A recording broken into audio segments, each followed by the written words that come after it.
મારા બેટા ગ્રાહક આવતા નથી. બાપા મને પતંગ લઈ દ્યો ને. આમ હાલ ને સાનું મન. ના ના હું નથી હાલવાનો, મને પતંગ લઈ દ્યો. યાર બહુ કરી હાલ આમ. હાલો સુરતી માંજા ખેંચી ખેંચીને કાપે. હું છે આ ફિરકીનું? ફક્ત 450 રૂપિયા ખેંચી ખેંચીને કાપે હો. અરે બટા આ નો લેવાય, એમાં હાથ કપાઈ જાય. આને ઓલી બીજી બતાવો. આલી આ છોટા ભીમની ફિરકી ફક્ત 350 રૂપિયા. અરે આ તો બહુ મોંઘી છે, આનાથી સસ્તી બતાવો ને. સસ્તું જોઈશી?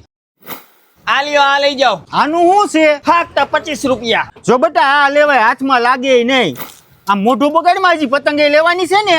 બાપા મને જો ઓલી પતંગ લઈ દ્યો ને. કઈ આ હા ઈવડી 450 નું બાજ આવે હો. ઈ બાજ ઉડે ઈ પેલા તારો બાપ ઉડી જશે. તો ઓલી મોટું પતલું વાળી પતંગ લઈ દ્યો ને, મારા ભાઈબંધ હાટુ એને પપ્પા લઈ આવ્યા છે. કઈ આવડું આ 120 રૂપિયાનો પંજો આવે હો. આનાથી સસ્તી બતાવો ને. હજી સસ્તું જોઈશી? હજી સસ્તું જોઈશી? આલિયો આ લઈ જાઓ, ફક્ત 20 રૂપિયાનો પંજો. જો બટા આ લેવાય, પવન નો હોય ને તોય ઉડે.